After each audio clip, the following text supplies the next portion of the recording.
베넷 부인은 딸들의 도움을 받아 남편에게 빅리가 어떤 사람인지 물었지만 아무리 해도 만족스러운 답변을 끌어낼 수가 없었다. 노골적으로 질문도 하고 교묘하게 가정도 하고 우회적으로 추측도 하면서 다양하게 베넷 씨를 공격했지만 그는 그들의 기술을 모두 피해갔다. 마침내는 이웃 루커스 부인에게서 간접적인 정보를 얻는 수밖에 없었다. 그녀의 설명은 무척 호의적이었다. 윌리엄 경도 그를 마음에 들어 했다. 그는 아주 젊고 무척 잘생겼으며 굉장히 상냥했다. 게다가 결정적인 것은 다음 무도회에 많은 사람들을 데려올 생각이라는 것이다. 이보다 더 기쁜 일이 있을까? 춤을 좋아한다는 건 사랑에 빠지는 길로 확실히 한 발자국 다가가는 것이다. 모두가 빅리 씨의 마음을 차지하려는 희망에 부풀었다. 우리 애가 행복하게 네더필드로 시집가는 걸 볼 수만 있다면, 그리고 다른 애들도 똑같이 시집 잘 가는 걸 볼 수만 있다면 더 이상 바랄 게 없을 거예요.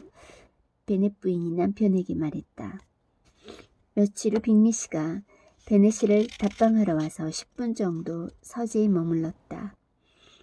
베넷 집안 딸들의 미모에 관한 소문을 익히 들었던지라 그들을 보고 싶었지만 아버지만 만났다.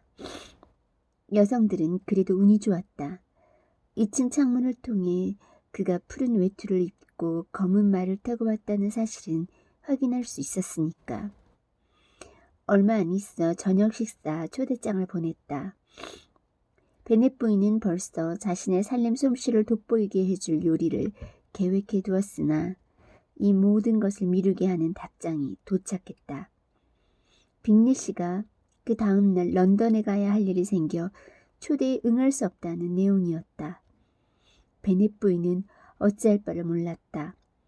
그녀는 빅리 씨가 하트퍼드셔에 도착하자마자 런던에 무슨 용무가 있다는 건지 이해할 수가 없었다. 그리고 그가 늘 이곳에서 저곳으로 바삐 다니고 네더필드에 제대로 정착하지 않으면 어쩌나 걱정되기 시작했다. 루커스 부인이 그가 무도회에 참석할 사람들을 데려오려고 런던에 갔을지도 모른다고 말해 베넷 부인의 걱정도 어느 정도 진정되었다. 그리고 곧 빅리 씨가 12명의 숙녀와 7명의 신사를 무도회에 데려올 거라는 소문이 돌았다. 아가씨들은 여성의 수가 너무 많다고 애석해했다. 하지만 무도회 전날 빅리 씨가 런던에서 12명이 아니라 누이 5과 사촌 하나 모두 6사람만 데려왔다는 소식을 듣고 다들 마음을 놓았다. 빅리의 무리가 무도회장에 들어섰을 때 그들은 모두 합쳐 고작 5이었다. 빅리 씨, 그의 누이 동생 2, 큰 누이의 남편, 또 다른 젊은 남자였다. 빅리 씨는 잘생긴 데다 신사답고 쾌활한 용모에 태도가 자연스럽고 꾸밈이 없었다. 그의 누이들은 세련된 분위기의 멋진 여성들이었다. 그의 매부인 허스트 씨는 그저 신사처럼 보였다. 하지만 그의 친구인 다시 씨는 훤칠한 키와 잘생긴 용모, 품위 있는 태도로 곧 연회장에 모인 모든 사람들의 관심을 끌었다. 그가 들어선 지 5분도 안 되어 연수입이 1만 파운드나 된다는 소문이 돌았다.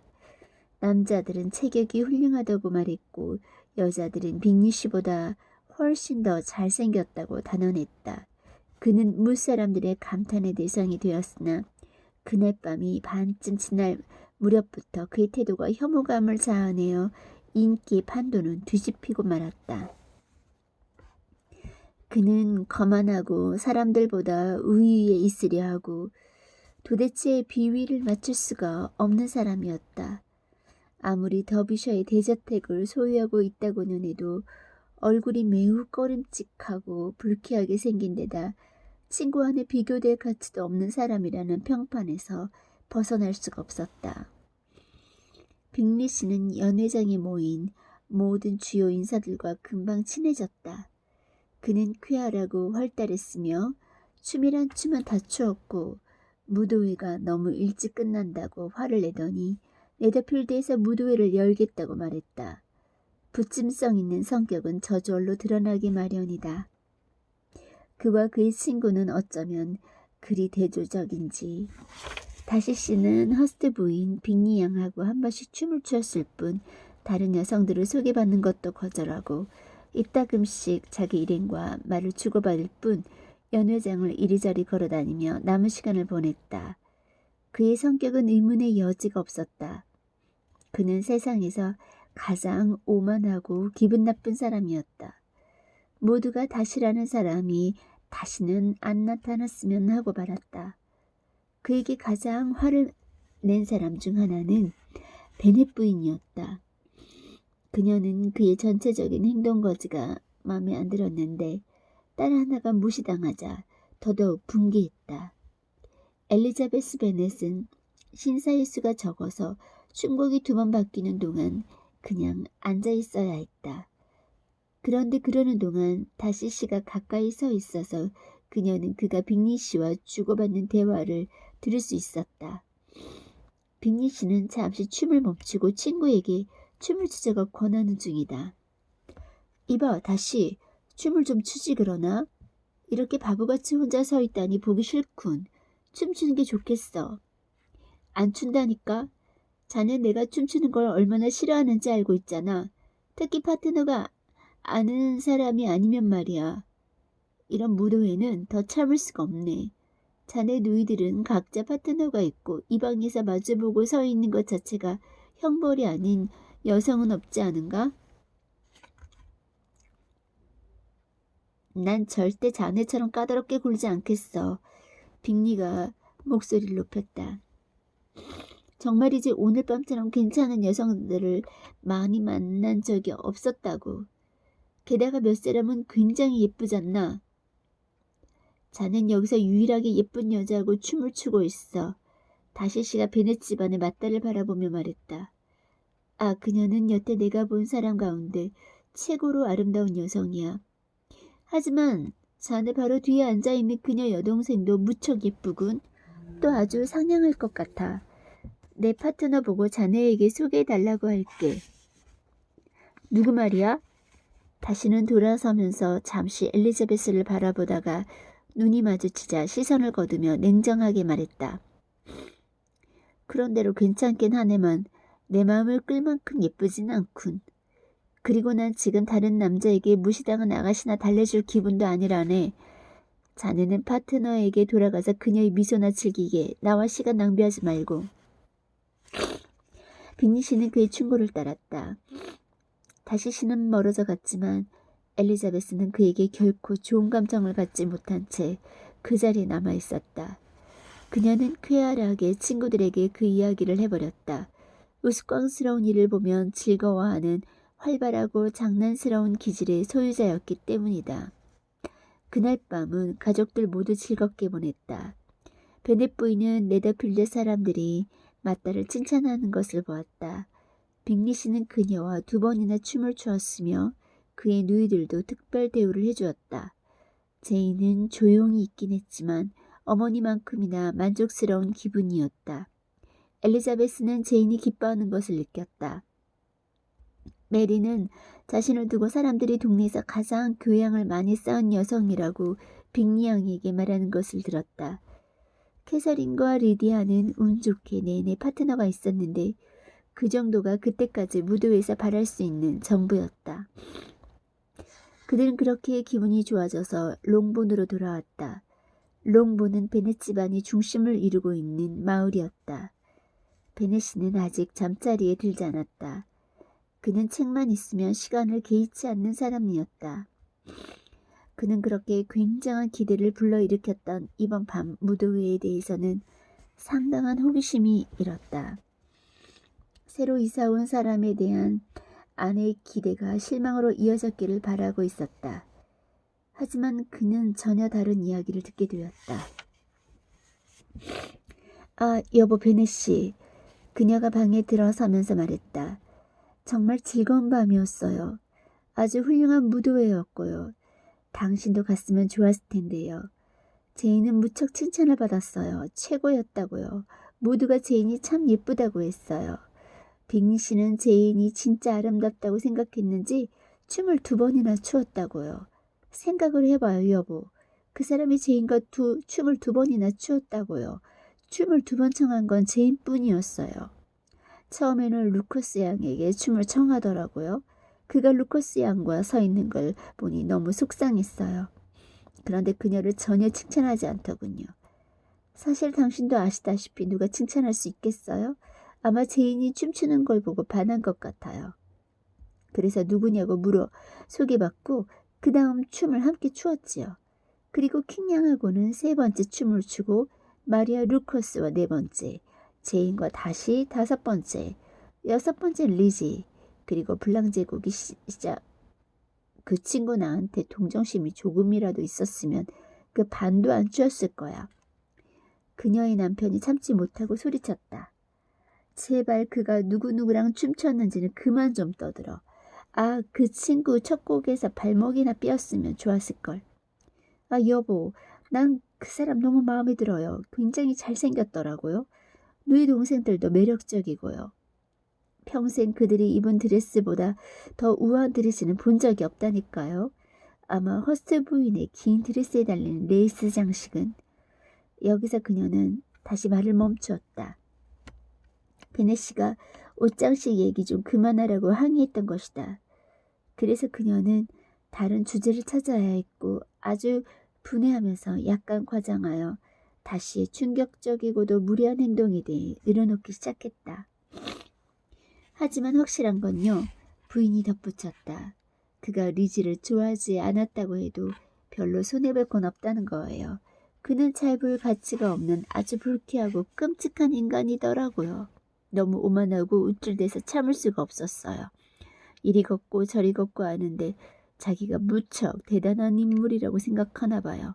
같이 춤추고 싶을 만큼 잘생기지도 못한 주제에. 여보, 당신이 계셨으면 그 남자 길을 꺾어 놓는 건데 그랬어요. 그 남자 정말 싫어요. 4장. 제인과 엘리자베스만 남자. 조금 전까지는 칭찬을 조심스러워하던 제인이 동생에게 빅리 씨가 너무나 마음에 든다고 털어놓았다. 그는 젊은 남성의 귀감이야. 현명하고 성격 좋고 활달하고 그렇게 언행이 쾌활한 사람은 처음 봐. 행동과 어찌가 자연스럽고 예의범절도 완벽해. 제인이 말했다. 게다가 잘생기기까지 했지. 젊은 남성의 귀감다운 모습이야.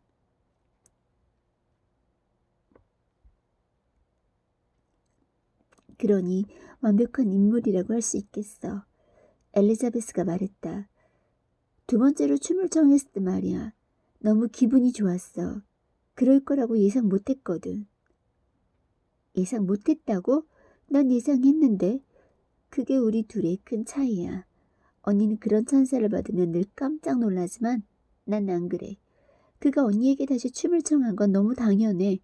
언니가 연회장에 있던 다른 여자들보다 5배나 더 예쁘다는 걸 그가 모를 리 없잖아. 그러니까 그 정도는 고마워할 일도 아니야. 글쎄 확실히 호감을 주기는 하더라. 그 사람 좋아하는 거 허락할게. 언니는 더 어리석은 사람들도 많이 좋아했었잖아. 예, 리지야.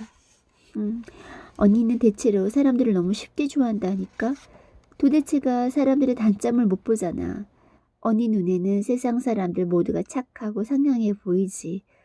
평생 언니가 누구 흉보는 소리를 들어본 적이 없어. 누군가를 경솔하게 비난하고 싶지 않아. 그래도 항상 내 생각은 솔직하게 얘기해. 알아. 그런데 그게 더 신기하다는 말이야. 언니의 분별력으로 남의 어리석음이나 헛된 짓을 그토록 알아보지 못한다니. 솔직한 척하기는 쉬워.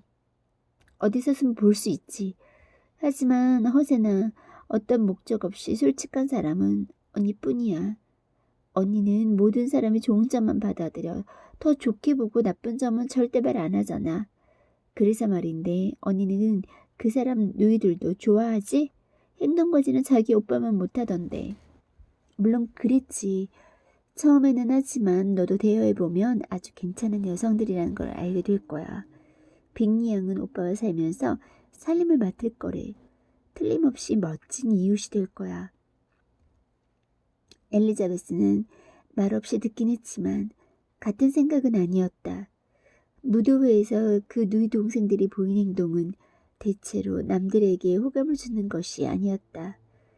그리고 제인보다 관찰력이 예리하고 성격이 꼿꼿한 데다 누가 자신에게 관심을 보인다고 해서 흔들리는 일이 없는 판단력을 지닌 엘리자베스는 좀처럼 그들을 두둔하고 싶은 마음이 들지 않았다. 사실 대단히 멋진 여성들이긴 했다. 기분 좋을 때면 제법 쾌활했고 마음만 먹으면 상냥한 모습을 보이기도 했다. 하지만 자만심이 강하고 자부심이 대단했다. 인물도 좋은 편이고 런던의 인류 사립학교에서 교육도 받았으며 재산도 2만 파운드나 되었다. 그리고 분이 넘치게 낭비를 하고 상류층 사람들과 교제하던 습성에 젖어 있어서 매사에 자신들을 높이 평가하고 남들은 낮춰보았다. 잉글랜드 북부의 점잖은 집안 출신이었는데 그 점이 자신들과 오빠의 재산이 장사로 벌어들인 것이라는 사실보다 뇌리에 깊이 각인되어 있었다. 빅리 씨는 부친에게서 거의 10만 파운드나 되는 재산을 물려받았다. 부친은 토지를 구입할 작정이었으나 그 전에 세상을 떠나고 말았다. 빅리 씨도 마찬가지로 그럴 생각을 하고 있었고 때로 시골 지방을 둘러보기도 했다. 그러나 이제 좋은 집과 사냥집까지 갖게 된 이상 그의 느긋한 성격을 잘 아는 사람들은 그가 네더필드에서 평생을 보내고 토지를 구입하는 건 다음 세대에 맡기지 않을까 하는 생각들을 했다. 누이 동생들은 오빠가 사유지를 갖게 되기를 너무도 바랐다. 빅리 양은 오빠가 지금은 그저 새 들었을 뿐이지만 그래도 그 식탁의 안주인 노릇을 결코 마다할 생각이 없었다. 재산이 많지 않은 상류층 남성과 결혼한 허스트 부인도 오빠의 집을 자신의 집으로 여기는 마음이 덜하지 않았다. 빅리 씨는 성년이 된 지 2년이 채 안 되었을 때 우연한 권유로 네더필드 저택을 한번 보고 싶었다. 그는 와서 집을 30분쯤 둘러봤는데 위치나 중요한 방들이 마음에 들고 또 집 주인의 자랑도 마음에 들어서 즉석에서 계약을 했다. 성격이 그토록 대조적인데도 빅리와 다시 사이에는 매우 확고한 우정이 지속되었다. 편하고 솔직하고 유순한 성격 덕분에 빅리는 다시에게 소중한 친구였다. 빅리만큼 다시와 성격이 딴판인 사람도 없었고 또 다시가 자기 자신의 성격을 못마땅해 한 적도 없는 것 같긴 하지만 말이다. 빅리는 다시의 우정을 확고히 믿었고 다시 판단력을 존중했다. 다시는 이해력이 뛰어난 사람이었다. 빅리가 뒤떨어진 건 결코 아니었지만 다시는 똑똑했다. 동시에 다시는 오만하고 말수가 적고 까다로웠으며 매너는 좋았지만 결코 사람의 마음을 끌지는 못했다.